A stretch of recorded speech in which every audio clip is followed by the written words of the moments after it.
The millionaire's Christmas revelation. His ex, his new fiancée, and the daughter he never knew before. We begin this dramatic Christmas story. Drop a comment telling us what city you're watching from. And when the story ends, don't forget to rate it from 0 to 10. Make sure to subscribe for more stories like this. Now, sit back and enjoy every detail. The hook, the crash landing. New York City buzzed with December holiday energy. Golden lights reflected off the shop windows on Fifth Avenue as people rushed by, laden with packages and smiles. Grace Miller pulled the small blanket tighter around Lily and smiled as her 2-year-old daughter's blue eyes lit up at the holiday decorations. "Look, my love, aren't the lights beautiful?" Grace whispered, stroking Lily's light brown hair. It was the first time Grace had returned to New York in 3 years. 3 years since she made the most painful decision of her life, leaving when she realized she was losing herself in a relationship that completely consumed her. Grace had been an independent woman, a talented 32-year-old architect with her own dreams and a solid identity. But beside Julian Vance, she slowly began to live only for him, forgetting her projects, her friends, everything that defined her. The sound of her phone pulled her from her memories. "Grace, did you land?" It was Clara, her college friend, the only one who had stayed in touch all those years. "Yes, we just arrived at the hotel. Lily is mesmerized by the city." "Perfect. Listen, I have a huge favor to ask. Remember I told you about my company's Christmas gala? Well, my husband Michael came down with the flu and can't come. I can't show up alone. You know how those work functions are." Grace hesitated. She hadn't come to New York to socialize, but so her family could finally meet Lily. Her parents had been begging her to visit for months, and she had finally relented. "I don't know, Clara. I didn't bring appropriate attire for a gala, and I have Lily. Please, I beg you. My mother can watch Lily. You know how she adores children. And as for clothes, we're the same size. I'll lend you something gorgeous. It will only be a few hours." Grace looked at Lily, who was playing with a small Christmas plushie she had bought at the airport.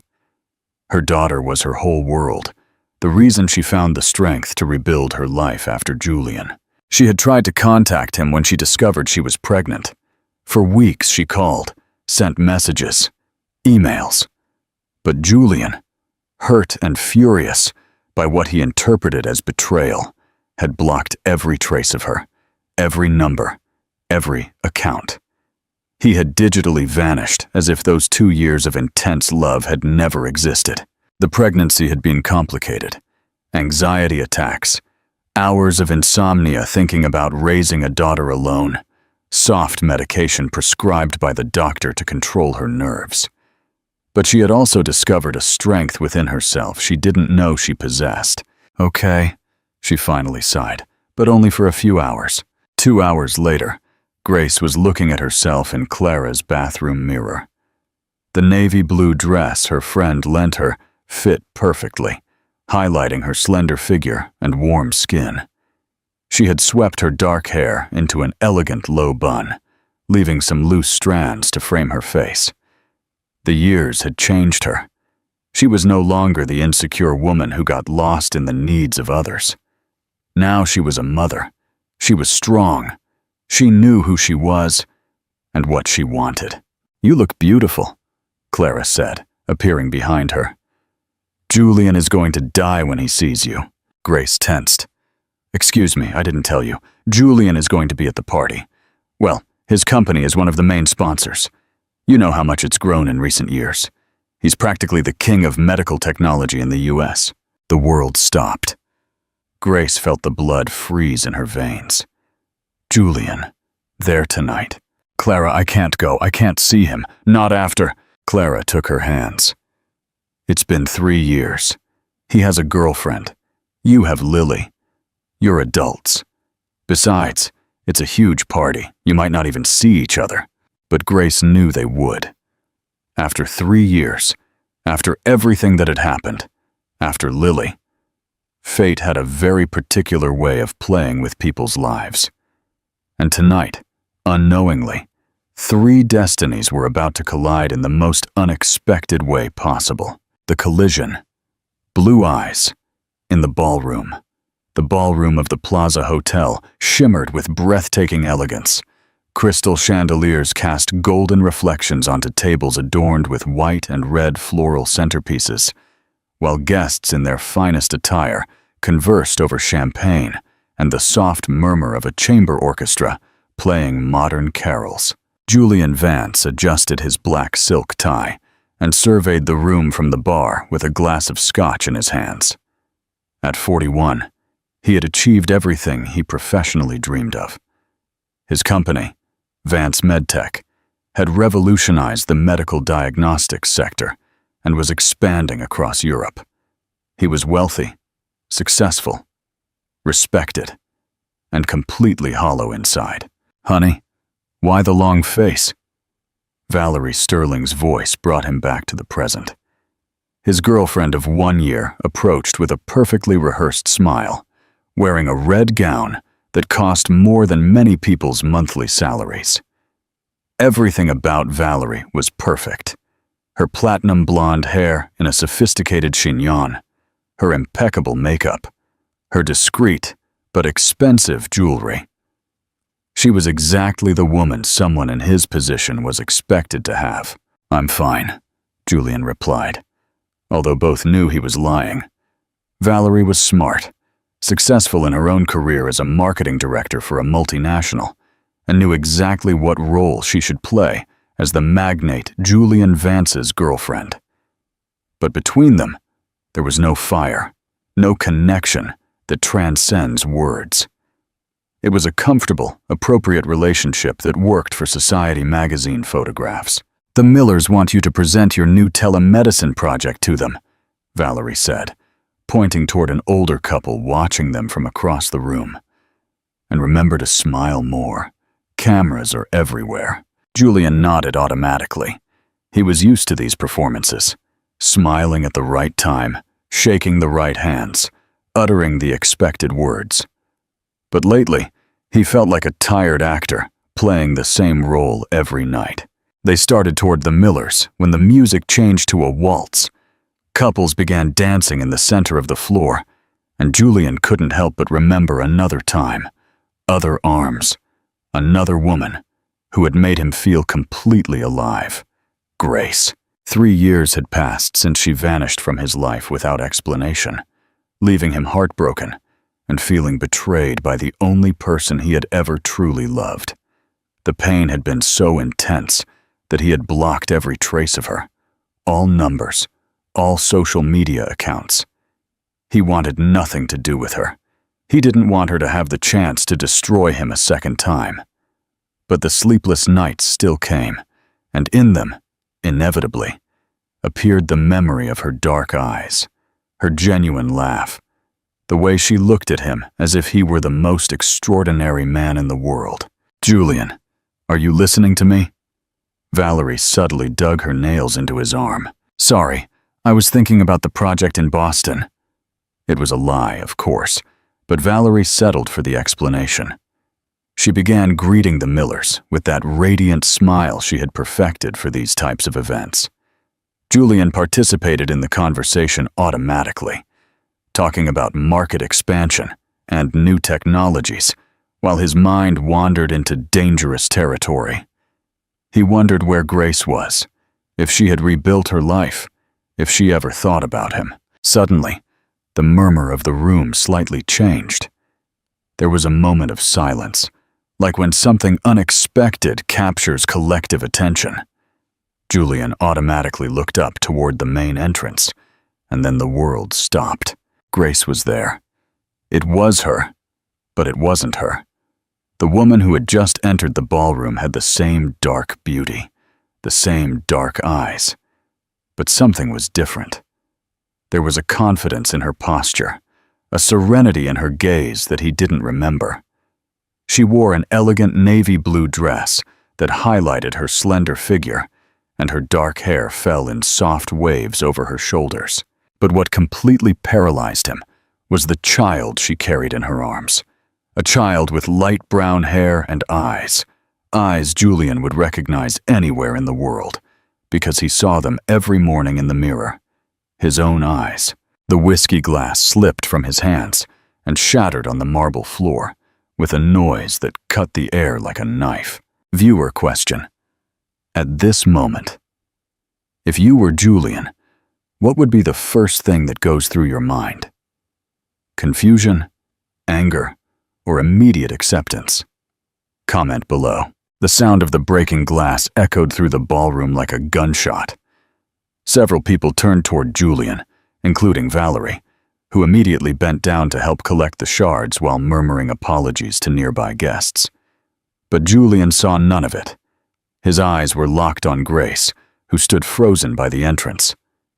Lily, the child in her arms, looked curiously toward where the glass had broken, while Clara waved at her from across the room, still oblivious to the drama unfolding. Grace felt her legs tremble. She knew it was inevitable to run into Julian at some point during the evening, but she hadn't imagined it would be like this, so direct, so immediate. And from the expression on his face, it was clear that he had seen Lily. He had seen the child's blue eyes, so identical to his own that no explanation was necessary. "Julian, are you okay?" Valerie stood up, looking alarmed at her fiancé, who remained motionless like a statue. "I need air," he mumbled, without taking his eyes off Grace. He began walking toward her, as if in a trance, moving through the animatedly chatting guests, oblivious to the emotional earthquake that had just erupted. Valerie followed him, bewildered, while waiters discreetly cleaned up the broken glass. Grace adjusted Lily in her arms and took a deep breath. After 3 years of imagining this moment, it had finally arrived. She had mentally prepared for different scenarios. She had rehearsed possible conversations. But now that he was in front of her, all the words got stuck in her throat. Julian stopped 10 feet away. He was taller than she remembered. Or perhaps it was because she was wearing flats. His brown hair had some gray at the temples that gave him a more distinguished air, and he wore a tuxedo that probably cost more than Grace's monthly budget. But his eyes were still the same, intense, green, capable of piercing any defense. "Grace," he whispered, his voice hoarse, laden with 3 years of unanswered questions. "Julian," she replied, surprised at how calm her own voice sounded. Lily, who had been playing with the pearl necklace Clara had lent Grace, looked up at Julian. For a second that felt like an eternity. Father and daughter looked directly at each other. Lily tilted her head with that natural curiosity of small children, while Julian felt the world wobble beneath his feet. "Mommy, who is this man?" Lily asked, with that brutal honesty of 2-year-olds. The question cut the air like a knife. Grace felt her heart leap out of her chest. Julian closed his eyes for a moment, as if he needed to process what he had just heard. Mommy? This child, this little one who had exactly his eyes, called Grace Mommy. "He is..." Grace began to reply, but the words choked in her throat. Valerie approached at that moment with a commercial smile, but her eyes were alert. She had noticed the tension, the way Julian was looking at this woman and the child, and her female instinct had already started sounding all the alarms. "Aren't you going to introduce us, darling?" Valerie said, possessively taking Julian's arm. Julian looked at her as if he had just remembered she existed. He opened his mouth to say something, but Grace beat him to it. "I'm Grace Miller," she said, extending her hand toward Valerie with a polite smile. "An old acquaintance of Julian's. I just returned to New York after a few years away." "Valerie Sterling," the blonde replied, shaking her hand while studying Grace with expert eyes. Julian's fiancé. The word fiancé hit Grace harder than she had expected. Of course Julian had rebuilt his life. What had she expected? That he would lament forever? But hearing it out loud, seeing this perfect woman hanging on his arm, made something shrink in her chest. "And this beautiful little one must be your daughter," Valerie continued, smiling at Lily. How old is she? 2 years and 4 months, Grace replied automatically. Julian immediately did a mental calculation. 2 years and 4 months. If Grace had left 3 years ago in February and had been pregnant when she left, the dates fit perfectly. She has beautiful eyes, Valerie commented. Very similar to Julian's, don't you think? The seemingly innocent observation landed like a bomb on the group. Valerie hadn't realized what she had just said, but Julian and Grace exchanged a look that contained 3 years of pain, secrets, and unanswered questions. Yes, Grace whispered. Very much so. At that moment, Lily wriggled in her mother's arms and reached out her small arms toward Julian with that inexplicable confidence children sometimes have. "Carry me?" she asked with a sweet smile. The world completely stopped. Julian looked at the child, then at Grace, who had visibly paled. It was his daughter. No proof was needed. Everything fit. The dates, the eyes, the way Lily had reached out to him, as if she recognized him on an instinctive level. His daughter. He had a daughter, and he hadn't known anything for 2 years and 4 months. Julian instinctively reached out his arms for Lily, as if his body had recognized his daughter before his mind could fully process it. The child settled against his chest with a naturalness that took his breath away.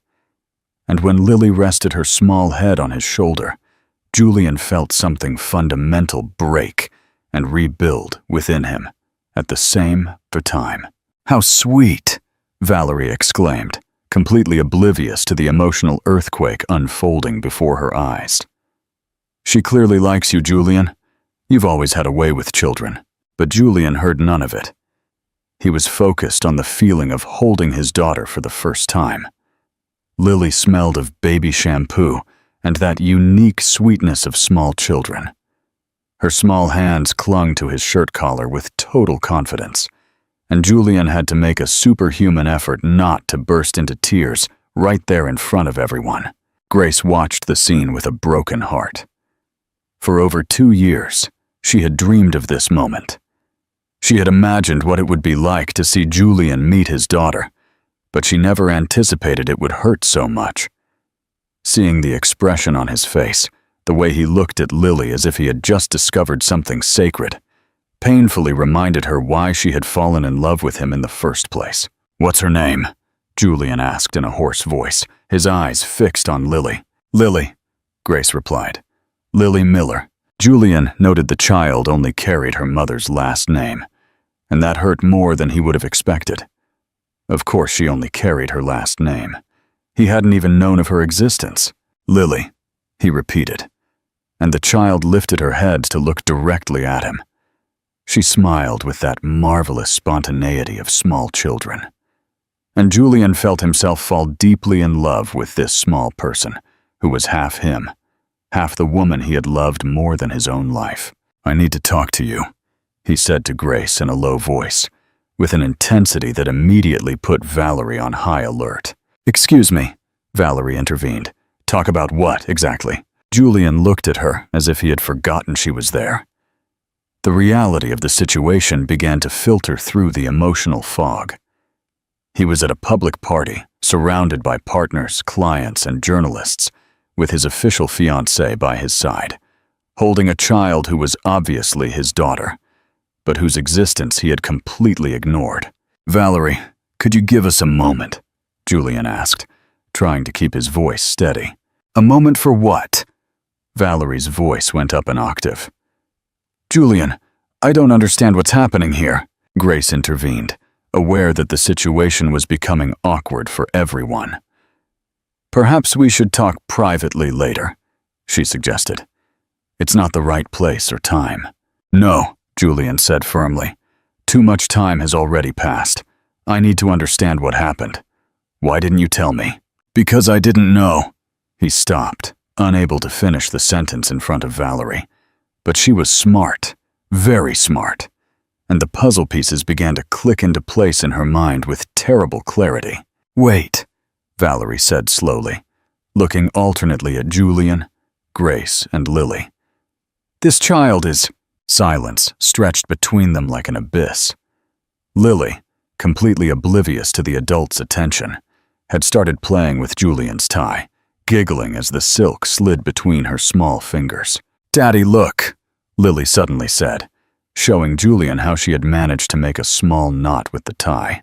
The word dropped onto the group like a nuclear bomb. "Daddy." Valerie went pale. Grace closed her eyes, realizing Lily had heard other children in the park use that word and had instinctively applied it to Julian. "Daddy," Valerie whispered, her voice shaking with contained fury. Julian looked at Lily, then at Grace, then at Valerie. For a moment, it seemed he was going to deny it, that he was going to maintain the facade, that he was going to choose the comfort of his orderly life over the truth. But Lily chose that moment to snuggle against him and whisper, "You smell like Mommy's perfume." And Julian understood. Grace had kept something of his, some memory, some fragrance that reminded her of him. And Lily had grown up associating that scent with the idea of an absent but loved father. His daughter had grown up knowing his smell without knowing his face. "Yes," Julian finally said, looking directly at Valerie. "I am her father." The words echoed in the air like a confession that changed everything. Valerie took a step back, as if she had been physically slapped. "How long have you known?" Valerie asked in an icy voice. "For 3 minutes," Julian replied with brutal honesty. Grace felt her legs trembling. Everything was going wrong. They had come to New York for a quiet family visit, and now she was in the middle of a public drama that was going to shatter lives. "Let's go," Julian said to Grace. "We need to talk where no one can hear us." "Are you leaving me here?" Valerie asked incredulously. "In the middle of a business party, in front of all our acquaintances, you are abandoning me for your ex and her, your daughter." Julian looked at her with something akin to pity. "Valerie, I'm sorry, but this is more important than any party." And without further explanation, with Lily still in his arms, he followed Grace toward the ballroom exit, leaving behind a shattered Valerie and 100 guests who began whispering among themselves about the drama they had just witnessed. The truth, the missing letter, in the hotel hallway, far from the noise and the stairs. Julian finally stopped and looked Grace directly in the eyes. "Now you are going to tell me everything." The hotel garden was illuminated by wrought iron lamps that created circles of golden light among the December shadows. Julian had managed to get the concierge to allow them access to the private terrace, away from the curious and the murmur of the party that continued inside. Lily had fallen asleep in Julian's arms during the walk, and he gently rocked her while waiting for Grace to find the right words. Grace had taken off her high heels and was walking barefoot on the cold tiles, needing to feel something real under her feet as her world tumbled. "When I left," she finally began, not looking at him, "I didn't know I was pregnant." Julian tightened his lips, but said nothing. His gaze was fixed on Lily, on the way her small chest rose and fell with each breath, on how she had rested a small hand on his shirt, as if it were the most natural thing in the world. "I left because I was losing myself," Grace continued. "Do you remember how I was when we met? I had my own projects, my dreams of opening my own architecture studio, my friends, my routines. But little by little, without realizing it, I began to live only for you. My plans adapted to yours. My schedule revolved around when you could see me. My conversations were only about you." Julian looked up at her, and Grace saw something in his eyes that she hadn't seen in the last months of their relationship. Understanding. "It wasn't your fault," she quickly clarified. "You never asked me to do that. But I didn't know how to love you without getting lost in you, and one day I woke up and didn't recognize the woman in the mirror. I didn't know what I liked to do in my free time because I didn't have free time anymore. I didn't remember what my dreams were because they had been replaced by yours." "And it didn't occur to you to talk to me?" Julian asked, his voice sounding hurt. To tell me how you felt. To give me a chance to change, to find a balance. I tried. Grace turned toward him, and Julian could see the tears shining in her eyes. Don't you remember? I told you several times that I needed more space, that I wanted to resume my personal projects, but you always had a reason why it could wait. An important business trip, a dinner with investors, a company crisis, and I always gave in because I loved you so much that your success felt like my success. Julian remembered those conversations, but from his perspective, they had been minor complaints, small problems that would resolve themselves once the company was more stable. He had never understood the magnitude of what Grace was losing. So you decided to leave without telling me anything, he said, and there was old bitterness in his voice. You disappeared as if our 2 years together hadn't meant anything. I left a letter, Grace whispered. Julian looked at her as if she had said something impossible. What letter? I left a letter in your office explaining everything. Why I was leaving, that I needed time to find myself again, that I loved you, but that I was afraid of disappearing completely if I stayed. I asked you to give me time, to trust that we could find a way to be together without me having to sacrifice who I was. Julian froze. There had been no letter in his office. He had come home that night and found the apartment empty. No trace of Grace, except for a note stuck to the refrigerator that read, "I'm sorry. I can't keep going like this." A long letter, she asked, explaining everything. Yes, 5 handwritten pages. I told you about my fears, how I felt, about my hope that we could find a way to be together without me losing my identity. I left it on your desk next to the photo of us in Italy. Understanding hit Julian like a punch. Carmen, his assistant at the time, cleaned his office every night. If she had found a personal letter next to the photo, she had probably assumed it was trash and thrown it away. I never received that letter, he said, his voice hoarse. Grace stared at him, looking for signs that he was lying. But she knew Julian. She knew every micro-expression on his face, and what she saw there was genuine shock. I waited 3 weeks in Boston, she continued. 3 weeks waiting for you to call me, to write me, to come look for me. And then I discovered I was pregnant. Lily stirred in Julian's arms, mumbling something unintelligible in her sleep. He automatically adjusted her with a naturalness that broke Grace's heart. I tried to contact you, Grace continued. I called your phone, but it had been disconnected. I wrote to your personal email, but it bounced. I tried your Instagram account, your Facebook. Everything had been deleted or blocked. I deleted everything, Julian admitted. I was furious. I thought you had abandoned me without explanation, that everything we had lived through together had meant nothing to you. So I eliminated all traces so I wouldn't be tempted to look for you and beg you to come back. They looked at each other in silence, understanding the magnitude of the tragedy that had been their separation. A lost letter, wounded pride, misunderstandings that had cost them 3 years of their lives, and the first 2 years of Lily's life. The pregnancy was difficult, Grace continued softly. Anxiety attacks, insomnia, constant fear of raising a daughter alone. But Lily saved me. She forced me to be strong, to find parts of myself I didn't know existed. She taught me that I could love deeply without losing myself in that love. Julian looked at his sleeping daughter, thinking of everything he had missed. The first steps, the first words, the sleepless nights, the moments of discovery. Why did you come back now? He asked. My parents wanted to meet Lily and I needed to close this chapter. I needed you to know of her existence, even though I didn't expect to run into you tonight. Julian nodded slowly. Then he asked what had been eating at his soul since the moment he saw Lily. Are you going to let me know her? Be part of her life? Grace studied him for a long moment. This wasn't the arrogant, self-centered man she had remembered in her moments of resentment. This was the Julian she had fallen in love with, vulnerable, real, capable of recognizing his mistakes. "Lily deserves to have a father," she finally said. "But it has to be at her pace, and under my conditions. I won't allow you to come in and out of her life when it suits you." "I don't want to come in and out," Julian replied firmly. "I want to be present every day, if you let me."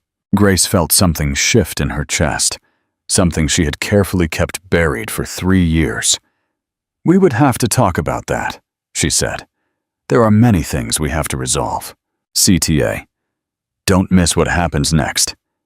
Share this video if you think Julian and Grace deserve a second chance. Act 4. The business of betrayal. 2 weeks had passed since the gala night, and Julian discovered that being a father was simultaneously the most natural and most terrifying thing he had ever experienced.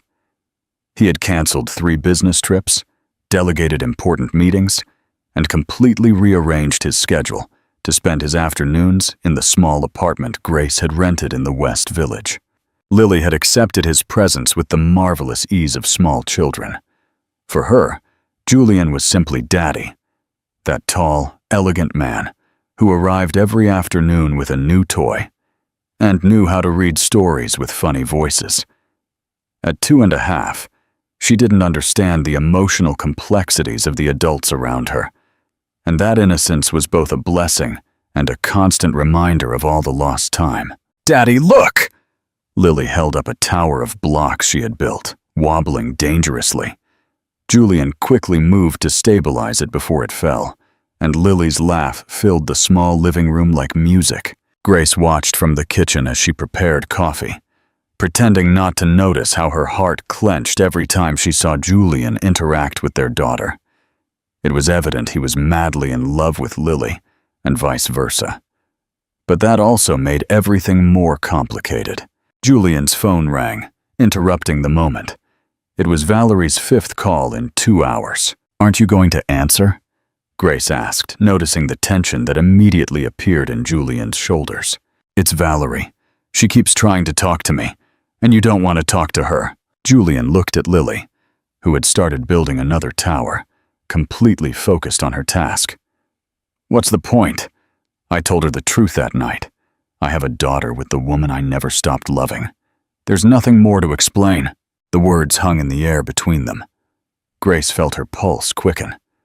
Julian had just admitted he had never stopped loving her, but she wasn't sure if she was ready to face that reality. "Julian, I'm sorry," he quickly said. "I didn't mean to pressure you. I know we're taking things step by step, but..." Before Grace could reply, the apartment doorbell rang insistently.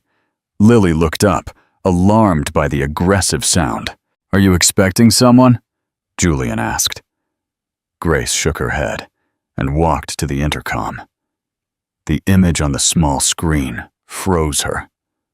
Valerie Sterling was standing outside the building, impeccably dressed as always, but with an expression that promised no good. "It's Valerie," Grace murmured. Julian immediately tensed. "Don't open it. She has no right to come here." But Valerie had pressed several buzzers, and someone else had opened the building door. 3 minutes later, she was knocking directly on the apartment door. "Julian, I know you're here. Your driver told me you come here every afternoon." Lily moved closer to Grace, scared by the loud knocking. Julian automatically picked her up, and his expression had hardened in a way Grace remembered from their worst arguments. "Open the door," he told Grace. "It's better to face this now." Grace opened it, and Valerie walked in without waiting for an invitation. She wore a white cashmere coat that probably cost more than the apartment's rent, and her eyes shone with a cold fury that chilled the blood. "So this is the love nest," Valerie said, examining the modest living room with disdain. "Very cozy." "Valerie, you have no right to be here," Julian said, holding Lily protectively in his arms. "I already told you everything you needed to know. Everything." Valerie laughed bitterly. "You told me that for the entire year we've been together, you've been in love with another woman. You told me you've been pretending with me while dreaming about your ex. You told me the company you built was based on the money my father lent you. And now you plan to abandon me for a woman who left you without explanation?" Grace felt the floor wobble beneath her feet. Valerie's father had financed Julian's company. "That's not true," Julian said, but his voice sounded less sure than Grace would have expected. "Oh, really?" Valerie pulled out her phone and began to read. "Business loan for $500,000, signed by Julian Vance and guaranteed by Robert Sterling, with personal guarantee and commitment to long-term commercial partnership." Does that sound familiar? Julian closed his eyes for a moment. Grace realized there was something he hadn't told her about how he had managed to expand his company so quickly after their separation. "That was a legal business loan," Julian said. "I've been paying it back promptly." "A loan you got because you were sleeping with me," Valerie retorted. "A loan my father would never have approved if he had known you were using his daughter to get financing." Lily began to cry, scared by the loud voices. Julian automatically rocked her, but his attention was completely focused on Valerie. "I never used you to get money," he said. "Our relationship and the loan were separate things." "Seriously?"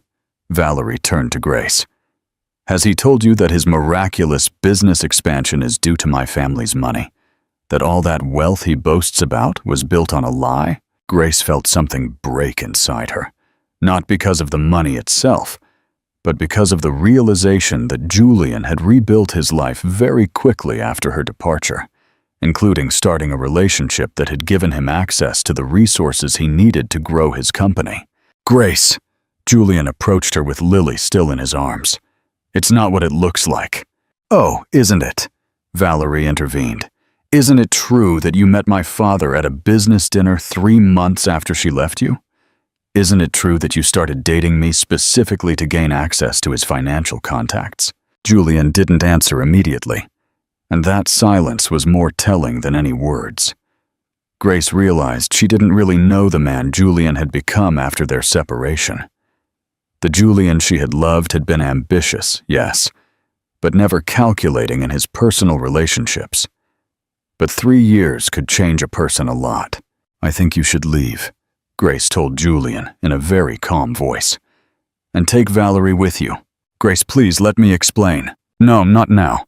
Lily is scared and I need time to process this." Lily reached out her small arms toward Grace, seeking her mother's comfort. Julian reluctantly handed her over, and for a moment their hands touched during the exchange. Grace felt the same electricity as always, but now it was accompanied by doubts she hadn't had before. "When can I come back?" Julian asked. Desperately, Grace looked at Valerie, who watched the scene with barely concealed satisfaction. Then at Lily, who had immediately calmed down in her arms, and finally at Julian. "I don't know," she replied honestly. "I need time to think about whether the man I fell in love with still exists, or if he has been replaced by someone I don't recognize." Viewer question. Valerie's claim about Julian using her for money has complicated everything. What should Grace do now? Walk away completely or demand full disclosure? Tell us your advice in the comments. The truth in writing. Actions over words. 3 days passed without news from Julian, and Grace had convinced herself it was better that way. Lily, however, asked for Daddy every few hours, searching the apartment for him with the unwavering persistence of small children. "Where's Daddy?" Lily asked, for the umpteenth time that morning, looking toward the door as if Julian would materialize if she wished hard enough. "Daddy is working, my love," Grace replied, hating the lie, but not knowing what else to say. How do you explain to a 2-year-old that adults make mistakes that can break entire families? The apartment doorbell startled her. For a second, her heart raced, thinking it might be Julian, but the intercom screen showed a delivery man with a manila envelope in his hands. Package for Grace Miller. Sender, Castellanos and Associates Law Firm. Grace signed for the delivery with a lump in her throat. Opening correspondence from a law firm was never a good sign, especially in her current situation. She sat on the sofa while Lily played with her blocks and opened the envelope with trembling hands. Inside was a folder of legal documents and a handwritten letter in Julian's handwriting that she would recognize anywhere. The letter read, "Grace, I know you don't want to see me or talk to me, and I respect that. But you need to know the complete truth before making any decisions about our future. The documents accompanying this letter contain all my company's financial information for the last 3 years. You will see that Robert Sterling's loan represented only 15% of the total investment I needed to expand the company. The rest came from my personal savings, other investors I secured on my own merit, and reinvested profits. You will also find the original loan contract signed 6 months before I met Valerie. The connection that gave me access to Robert was not Valerie, but Miguel Castellanos, my lawyer, who introduced me to several potential investors after you left, and I was desperate to immerse myself in work so I wouldn't go crazy. I met Valerie at a casual dinner 3 months after securing the loan. By then, I had already paid off 40% of the debt. If I had been using her for money, as she claims, why would I have continued paying so aggressively? The truth is, I started dating Valerie because she was safe. She didn't awaken anything in me like you did. There was no risk of her breaking my heart, because I never gave her my heart. It was a comfortable, practical relationship that allowed me to function socially without feeling anything real. I know that doesn't make me look good, but it's the truth. I used Valerie as much as she used me. She got the status of dating a successful businessman,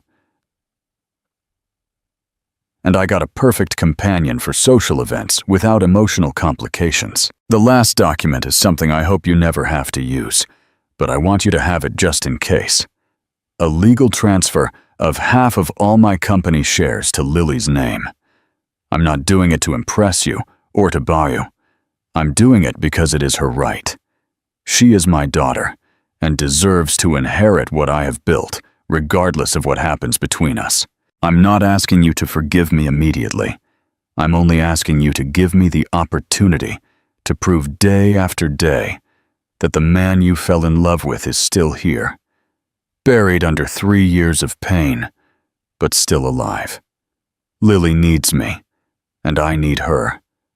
And you are still the only woman I have truly loved in my entire life. If you can find a way to give us another chance, I'll be waiting at the park where we used to go on Sunday mornings, every day at 10 a.m. Until you decide to show up or tell me to stop. I love you. I never stopped. Julian. Grace read the letter 3 times, tears blurring her vision.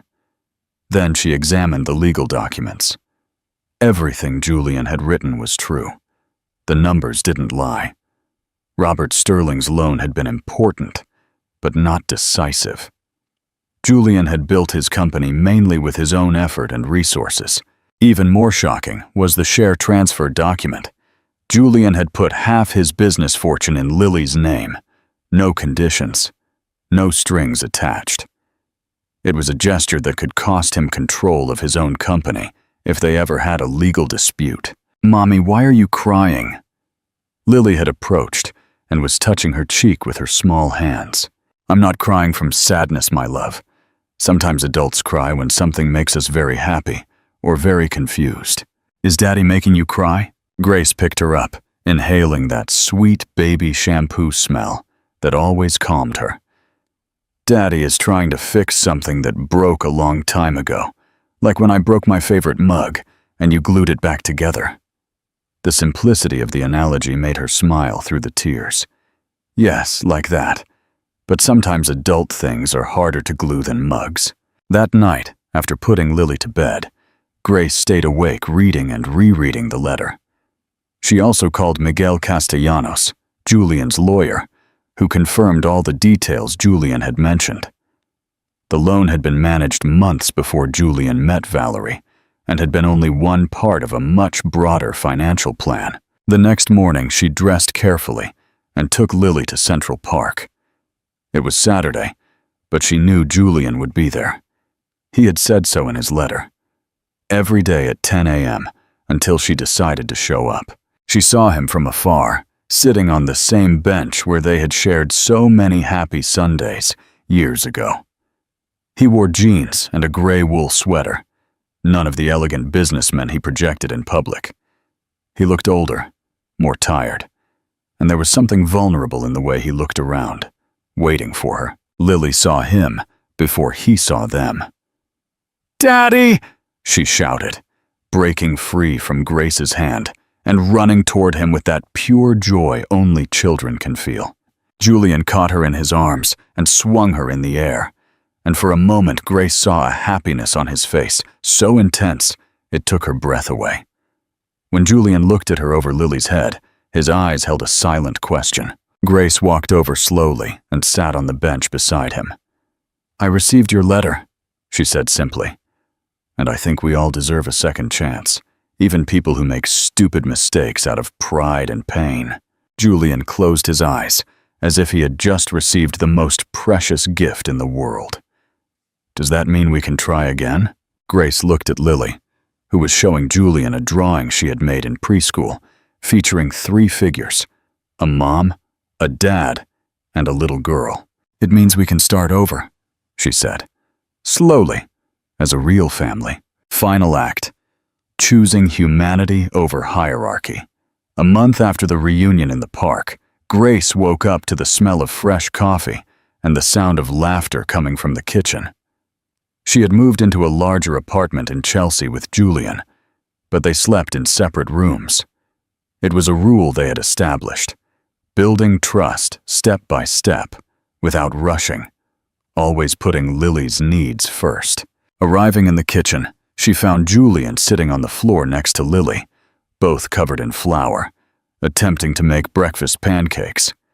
Lily had more batter in her hair than in the bowl, and Julian didn't look much better. "Good morning, Mommy," Lily sang when she saw her, raising her small, flour-white arms. "Daddy and I are cooking." "I see that," Grace replied, holding back a laugh. "And how is the project going?"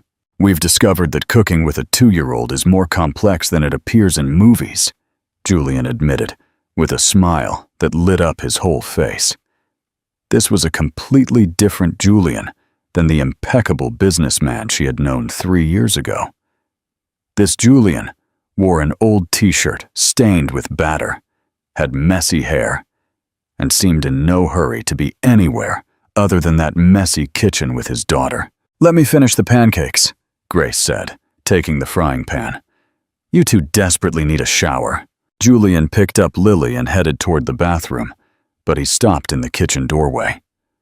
"Grace, I have to tell you something. Valerie has been calling my office. She says she wants to talk, that she has something important to tell me." Grace felt her stomach slightly clench. It had been a wonderful month, but she knew the past didn't resolve so easily. "Are you going to talk to her?" "I don't know what the point would be. I have nothing left to explain to her." "Maybe she has something to explain to you." Julian looked at her, surprised. After everything that had happened, Grace was suggesting he talk to Valerie. "Why would you say that?" "Because unresolved things always come back to haunt us," Grace replied wisely. "And because I'd rather face any problem now when we're strong than wait for it to appear when we're vulnerable." That afternoon, Julian met Valerie at a neutral cafe in Midtown. She arrived punctually, dressed in her usual elegance, but Julian immediately noticed that something had changed in her. She seemed less sure, less controlled. "Thank you for coming," Valerie said, stirring her coffee without drinking. "What did you want to talk about?" Valerie took a deep breath before answering. "I want to apologize for what I said in Grace's apartment, for how I said it, for everything." Julian studied her carefully. It was not an apology he had expected. "Why now?" "Because I've had time to think, and I realized you were right. Our relationship was never real, was it? I knew you didn't love me. I knew it from the beginning, but it suited me to be with you, so I pretended I didn't care." Julian nodded slowly. At least now there was honesty between them. "And when Grace showed up with your daughter, I realized I had never seen that expression on your face when you looked at me. You never talked about me the way you talked about her that night." "Valerie, let me finish, please. I came to tell you that I'm going to talk to my father. I'm going to explain the real situation, and I'm going to recommend that he restructure the loan so you don't have any personal obligation to me or our family beyond the purely commercial terms. Julian was genuinely surprised. It was the last thing he had expected. Why would you do that? Because I deserve something real too, and as long as I'm tied to you by resentment or convenience, I'll never find it. They sat in silence for a few minutes, processing the official end of their relationship. Is there someone else? Julian asked with genuine curiosity. Valerie smiled for the first time since she arrived, and it was a real smile, not the perfect social mask Julian remembered. Maybe. My personal trainer is completely unsuitable by my family's standards. He's 10 years younger than me. He comes from a working-class family and has no idea what social rules we're supposed to follow. But he makes me truly laugh, and when I'm with him, I don't have to pretend to be perfect. Julian found himself smiling too. I'm happy for you. I really am. We all deserve to be loved for who we really are, not who we pretend to be. When Julian returned to the apartment that night, he found Grace and Lily curled up on the sofa watching a Disney movie. Lily had fallen asleep in her mother's lap, and Grace was gently stroking her hair. How was it? Grace whispered. Better than I expected. Valerie is going to sort things out with her father, and I think we've both finally closed that chapter appropriately. Grace smiled, and Julian realized there was something different in the way she looked at him. There were fewer guards, less caution. You know what? She said. Lily has been asking why Daddy sleeps in a different room. Julian felt his pulse quicken. And what did you tell her? I told her that sometimes adults need time to make sure they're doing things right. But I think we've had enough time. They looked at each other across the dimly lit room, with Lily sleeping peacefully between them. And Julian felt something fundamental settle into place. Are you sure? Grace nodded. I'm ready for us to be a real family, all together in the same room, with all the imperfections and all the risks that entails. Julian approached the sofa and sat down next to them. Grace leaned against him, and Lily mumbled something in her sleep before snuggling deeper. For the first time since they had reunited, Julian felt he was exactly where he belonged. But in the back of his mind, a small voice whispered that things had perhaps been too easy lately, and experience had taught him that when life seemed perfect, that was when he needed to be most alert. The crisis that tested everything. The call came at 3 a.m. on a Tuesday in February. Julian woke up immediately upon hearing the urgent tone of his phone, while Grace stirred beside him. They had been sleeping in the same room for 2 weeks, and it was the first time something had interrupted the domestic tranquility they had so carefully built. Hello? Julian answered hoarsely. Mr. Vance, I'm Dr. Chen from New York Presbyterian Hospital. You need to come immediately. Your minority partner, Mr. Lee, has suffered a major accident, and there are urgent legal complications that require your presence. Julian sat up abruptly. Lee was more than a partner. He was the one who had helped develop the company's most advanced medical technology. Without him, the company could collapse. What kind of complications? It's best we discuss it in person, but you need to know there's a very limited time window to make critical decisions about the company's future. Julian hung up and dressed quickly. Grace had woken up and was watching him, worried. What's wrong? Lee has had an accident. I have to go to the hospital. Do you want me to come with you? Julian hesitated. Over the past few weeks, he had included Grace in every important decision in his life, but this felt different, more dangerous in a way he couldn't explain. It's better you stay with Lily. I'll be back as soon as I can. But he didn't return as soon as he could. At the hospital, Julian discovered Lee had suffered a massive stroke and was in a coma. Worse, Lee owned the crucial patents for the technology that had made his company wealthy, and due to a clause in their original contracts, if he couldn't actively participate in the business, the patents reverted to a rival U.S. corporation. You have 72 hours to find a legal solution, Lee's lawyer explained. After that, we lose everything. Julian spent the next 3 days practically living in his office, working with international legal teams, searching for any loophole that could save his company. He didn't sleep, barely ate, and responded to Grace's calls with distracted monosyllables. On the 4th day, Grace appeared in his office with Lily in her arms. "Enough," she said simply, standing in front of his desk. "Grace, you can't be here. I'm in the middle of a crisis." "Exactly. You are in the middle of a crisis. And you have decided to face it completely alone, as if you don't have a family who cares about you." Julian looked up for the first time in hours. Grace looked tired and frustrated, and Lily looked at him with those big eyes that had become his absolute weakness. "Don't you understand?" Julian said. "I could lose everything, everything I've built, everything that was going to be Lily's future. And do you think I care about the money more than your mental health? Do you think Lily needs a rich father or a present father?" "Sad daddy," Lily intervened, reaching out her small arms toward him. Julian felt something crack inside him. He stood up from the desk and picked up Lily. She immediately began stroking his cheek, as she had seen her mother do when someone was sad. "I'm sorry," Julian murmured.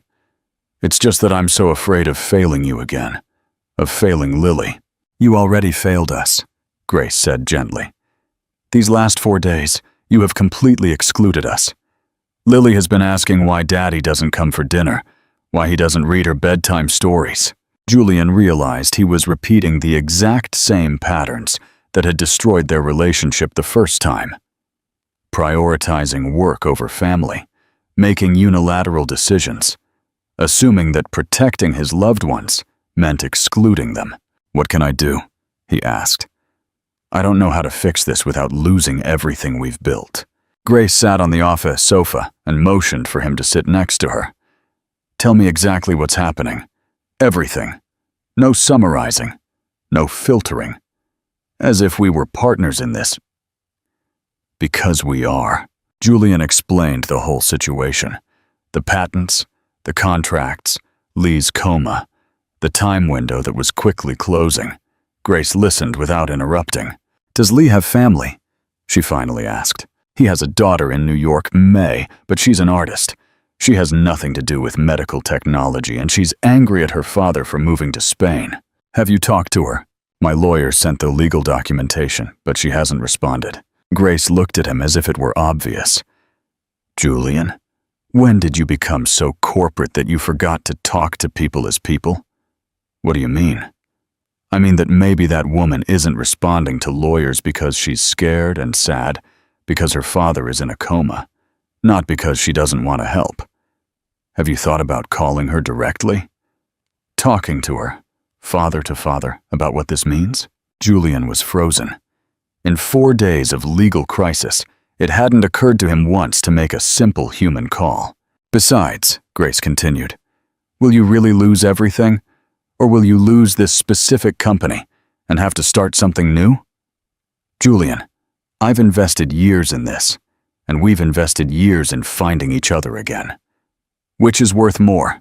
Lily chose that moment to fall asleep in Julian's arms, completely trusting him, even though he had been practically absent for days. At almost 3, she didn't understand corporate crises, but she did understand when Daddy wasn't present. Julian looked at his daughter, then at Grace, and realized he had been so focused on not losing what he had that he had forgotten why he had built it in the first place. "You're right," he said. "I'm finally going to call Lee's daughter as a father, not as a businessman. And if that doesn't work, well, I've started from scratch before." Grace smiled and took his free hand. And this time, he wouldn't start alone. Julian felt something fundamental settle within him. He had spent so much time being afraid of losing his new life that he had been sabotaging exactly what he wanted to protect most. But now, looking at Lily asleep in his arms and Grace by his side, he realized he already had everything that truly mattered. The proposal. The richest man in the world. The call to New York was made from the hospital room where Lee remained in a coma. Julian had insisted on making the call there, with Grace and Lily present, because he wanted his family to witness the most important decision he had made in years, choosing humanity over corporate protocol. Maylee answered on the third ring. Her voice sounded tired, as if she had been crying. "Hello? May, I'm Julian Vance. I'm your father's business partner in Spain." There was a long silence on the other end of the line. "If you are going to talk to me about contracts and patents while my father is dying, you can hang up right now. I'm not going to talk about business," Julian said, looking at Lily, who was playing quietly with a plushie in Grace's lap. "I'm going to talk to you about your father as a father." May didn't hang up. So Julian continued. "Your father told me about you constantly, about your paintings, your exhibition in Brooklyn last year, how proud he was that you had chosen to follow your passion, even though he didn't fully understand it. He showed me photos of your work. He carried them on his phone. He said you had inherited his creativity, but were brave enough to apply it to art instead of technology." Julian heard May begin to cry softly. "I didn't know he was proud. I always thought he was disappointed because I didn't follow in his footsteps. On the contrary, he said you were braver than him because you had chosen a life of passion over a life of security." Grace smiled at Julian from across the room. She could see he was being completely genuine, speaking from the heart instead of corporate strategy. "May," Julian continued, "I'm not calling you to ask you to save my company. I'm calling you because I believe your father would want you to know that the work we've been doing together has helped diagnose heart conditions in thousands of children. His technology has saved real lives." "Children?" "Yes. The diagnostic technology your father developed is used primarily in pediatrics. Last week, our team in New York detected a heart anomaly in a 6-month-old baby that otherwise would have gone unnoticed until it was too late. If the patents revert to MedTech Corporation, that technology will become so expensive that only the most exclusive private hospitals will be able to afford it. Children from working-class families will no longer have access." May was silent for several minutes. Julian didn't press her. He simply waited. "What alternatives are there?" she finally asked. "Legally, very few. But your father designed the original contracts. If there was a way to keep the technology accessible and at the same time protect his legacy, he would have found it." Can I talk to him? Even though he's in a coma, the doctors say sometimes they can hear." Julian felt his heart clench. "Of course. Do you want me to connect you via video call so you can see him?" For the next 20 minutes, May spoke to her unconscious father through the phone screen. She told him she loved him, that she had always been proud of him, that she regretted not visiting him more often. She told him about her new exhibition, about the man she had fallen in love with, about the plans she had for the future. And then she told him, "Daddy, I think I found a way to do what you would have wanted." May explained she had been researching the legal clauses for the past few days and had discovered Lee had included a provision that allowed the patents to be transferred to a non-profit foundation in case of incapacity, but only if that foundation was established with the specific purpose of making medical technology accessible to low-income communities. "Would you be willing to renounce the commercial ownership of the patents?" May asked. "In exchange for being able to continue directing the implementation of the technology through a foundation?" Julian looked at Grace, who nodded almost imperceptibly. Then he looked at Lily, who had stopped playing and was watching him with those blue eyes that were exactly like his. For 3 years, he had built a company thinking that wealth was the way to protect his family. But now he realized there was something more valuable he could leave Lily. A legacy of having done something important, something that helped other families. "Yes," he said without hesitation. "I accept, without consulting lawyers, without analyzing the financial implications." Julian laughed, and it was a laugh free of all the tension he had carried for weeks. "I already consulted with my most important advisors," he said, looking at Grace and Lily, and they told me to do the right thing. 3 hours later, while lawyers on both sides worked on the foundation documents, Julian, Grace, and Lily were in the hospital garden. Lily was chasing pigeons, while her parents watched her from a bench. "Are you afraid?" Grace asked, "of having lost everything you worked for?" "No," Julian replied, and he was surprised at how sincere he sounded. "For the first time in years, I'm not afraid of anything because I realized I already have everything I need." Lily ran toward them with a wilted flower she had found on the ground. "For Mommy and Daddy," she announced, handing them her treasure. Julian took the flower and then took Grace's hand. "There's something I want to ask you," he said, "and I want to do it here, right now, because this is the moment I became the man I should have been from the beginning." Teacher knelt in front of her right there in the hospital garden.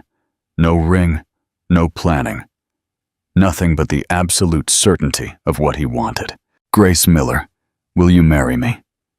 Not the rich businessman, but the man who just realized that the only wealth that matters is the family we build together. Grace looked at him for a moment that felt eternal. Then she smiled with that smile that had enchanted Julian from day one. "Yes," she said simply, "but Lily has to approve the final decision." They turned to Lily, who watched them curiously. "What do you think, my love? Can Daddy stay with us forever?" Lily clapped her small hands and shouted, "Yes, family forever!" And as Julian kissed Grace in that hospital garden, with Lily giggling in his arms, he knew he had finally found the true meaning of having it all.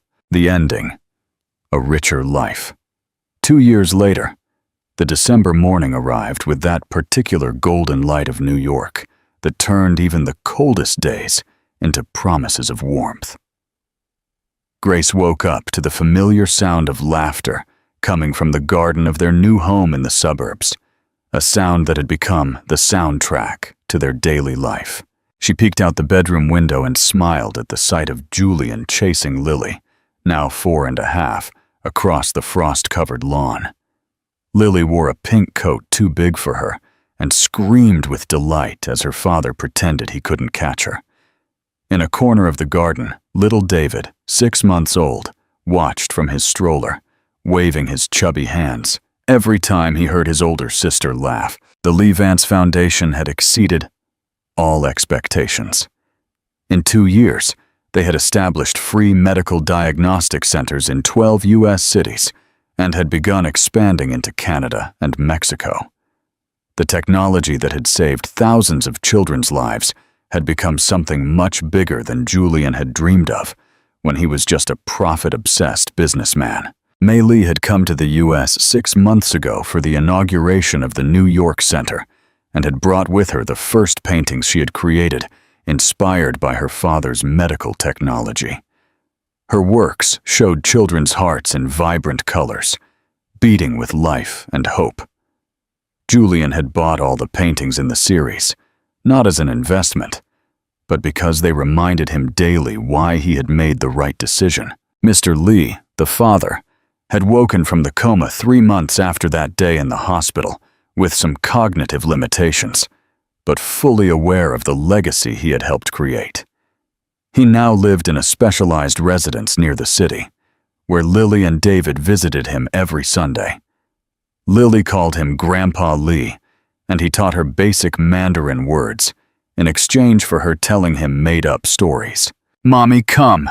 Daddy says we can make a snowman, even though there's no snow." Lily burst into the room like a whirlwind of energy, followed by Julian, who carried David in his arms.